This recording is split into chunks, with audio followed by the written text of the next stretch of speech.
Imran Khan and company نے ہماری uniform کے اوپر کالا رنگ پھینکا، ہم اس کا بدلہ ضرور لیں گے، سرونگ لیں گے، ریٹائرڈ لیں گے، ریٹائرڈ سب سے پہلے لیں گے، کیونکہ ہمارے پاس تو اور کچھ نہیں، ہماری قبروں پہ لکھا جائے گا retired general, retired captain, retired major, اس پہ اس نے تھوکا، ہم اس پہ تھوکیں گے۔ بیوی کا تو آپ نے بیوی کے خوف کا نام ہی نہیں لیا، انہوں نے کہا اسی خوف سے نام نہیں لے رہا۔ نکاح کے بغیر رخصتی نہیں ہوتی، ڈبے میں ڈال دوں گا، ایک میں ڈال دوں گا۔ سر نام لے کے بتائیں نا، کیونکہ میرا تو سوال ہے، آپ کا جواب میں نام بھی چاہیے۔ جی آپ نے سوال تو بڑا ٹیکنیکل کیا ہے، یہ دیکھیں ایسے نہیں ہوگا،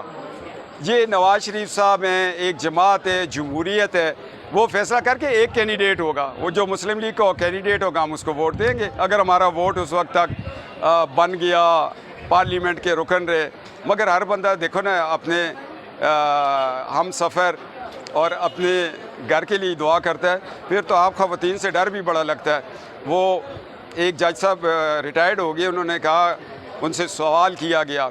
کہ جی آپ دنیا میں کس کس چیز سے ڈرے ہیں؟ اس نے کہا اللہ کا خوف تھا، باقی چیزیں اس نے بتائیں جہاں جہاں، انہوں نے کہا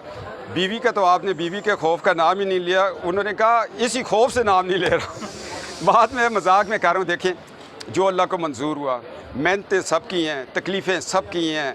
ایک گھر کی عورت، با پردہ عورت اور کلثوم نواز کی بیٹی اگر وہ ہر 10-15 دن کے بعد باپ کے سامنے گرفتار ہو جاتی ہے، ایئرپورٹ پہ ہوتی ہے، تو آخر اس ملک کا درد لے کے نواز شریف صاحب آئے تھے، فیصلے چلیں گے نواز شریف صاحب کے۔ میری تو دعا ہے اللہ کی ذات شہباز شریف صاحب، نواز شریف صاحب، ان کو لمبی زندگی عطا کرے، ان کے سائے کے نیچے سب موجیں کر رہے ہیں، اور جو اللہ نے لکھا ہے لوح محفوظ پہ نا،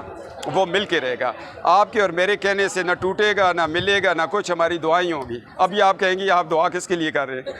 اچھا سر یہ بتائیں کہ پارلیمنٹ میں تو بڑے جذبے لے کر آئے تھے، اب یہ ٹینیور ختم ہو رہا ہے، تو آپ سمجھتے کہ جو سوچ کے ساتھ آئے تھے آپ نے وہ اچیو کیا، یہ کچھ رہ گیا؟ اگر رہ جی گیا تو وہ بھی سب سے بڑی سوچ یہ تھی کہ اس ملک کو بچاؤ،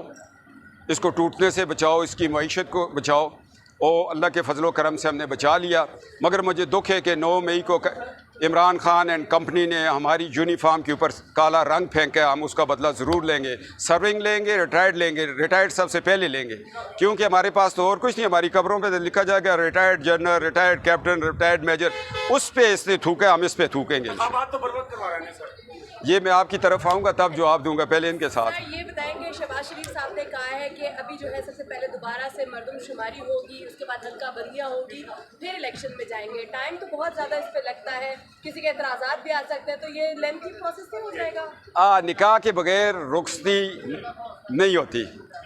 اور یہ ووٹر لسٹ ٹھیک ہوگی تو الیکشن ہوگا نا، رخصتی پہلے کروا دیں، نکاح کہیں جی بعد میں کروائیں گے، وہ پھر شادی نہیں ہوگی، وہ تو السلام علیکم۔ بل جو اتنے منظور ہو رہے ہیں، اس جی پہ بھی لوگوں کو آبجیکشن ہو رہا ہے کہ کیا ایسی اجلت ہے کہ آخر میں متواتر جو ہے وہ بل منظور ہو رہے ہیں؟ بل اسمبلی کا کام ہے، ان کو پورا کرنا چاہیے نا، پھر نہیں ہوں گے تو آپ کہیں گے جی 1 سال میں آپ نے کیا کیا، ہم اپنے دکھا رہے ہیں کہ کیا کیا، جو ضرورتیں تھیں وہ پوری کی۔ اور سر الیکشن کب دیکھ رہے ہیں، کتنے ٹائم بعد آپ کو دکھائی دے رہا ہے کہ الیکشن ہو جائیں گے؟ دیکھو میں 5 سال سے 10 سال کے لیے نائل ہوا، 5 سال سے باہر ہوں، مجھے تو بہت جلدی ہے کہ الیکشن ہو، پتہ نہیں کیا ہوگا، تو میری تو خواہش ہے کل ہی ہو جائے، ہم بھی الیکشن لڑ۔ وزیر اعظم کسے دیکھتے ہیں؟ پاکستان مسلم لیگ نون کا۔ سر بتائیے گا، اپوزیشن جب نون لیگ تھی تو عمران خان صاحب کے دور میں 9 روپے پیٹرول مہنگا ہوا تھا، تو اپوزیشن میں بیٹھے ہوئے وزراء نے، اپوزیشن والوں نے بڑا شور مچایا تھا، ہنگامہ رائی کی تھی، تو اب کیا دیکھ رہے ہیں 19 روپے پیٹرول مہنگا کرنے کے بعد؟ کوئی فکر کی بات نہیں ہے، پاکستان بچایا ہے، معیشت بچائیں گے، اسی لیے بیٹھے ہیں اسحاق ڈار صاحب، اسی لیے اس عمر میں جو شخص 22 گھنٹے کام کرتا ہے تو اس کا مطلب ہے کہ وہ اپنی پیلیوں میں منجی نہیں لگا رہا، وہ قوم کا کام کر رہا ہے، اس کو کنٹرول کریں گے، نیچے لے کے آئیں گے۔ سب سے بڑی بات یہ ہوتی ہے کہ کشتی ڈوب رہی ہو، پہلے اس کو بچایا جاتا ہے، پھر جو اندر زخمی بیٹھے ہیں ان کی طرف توجہ دی جاتی ہے۔ حکومت کو 15-16 مہینے ملے تو حلقہ بندیاں یہ مردم شماری اس وقت نہیں ہو سکتی تھی، کیا یہ ڈیلنگ ٹیکٹکس ہے تاکہ عوام میں جانے کا کوئی ایک طریقہ بنایا جائے؟ بھائی جان ہر ایک چیز کا ایک پروسیس ہے، اب ایک روح نے دنیا میں آنا ہوتا ہے مگر اس کو 9 مہینے انتظار کرنا پڑتا ہے۔ سر روس سے تو تیل لیا جا رہا ہے، ایک منٹ بھائی، تسی ذرا بریک پڑھو نا، تسی یہ ہر ایک چیز کا ایک پروسیجر ہوتا ہے۔ آپ کہتے ہیں 14 مہینے میں اکانومی بھی ٹھیک ہو، جو ملک بچ گیا نا سارے کام ہو جائیں گے، ذرا سا صبر کریں۔ 75 سال ضائع کیے، اور سب سے زیادہ اس میں قصوروار وہ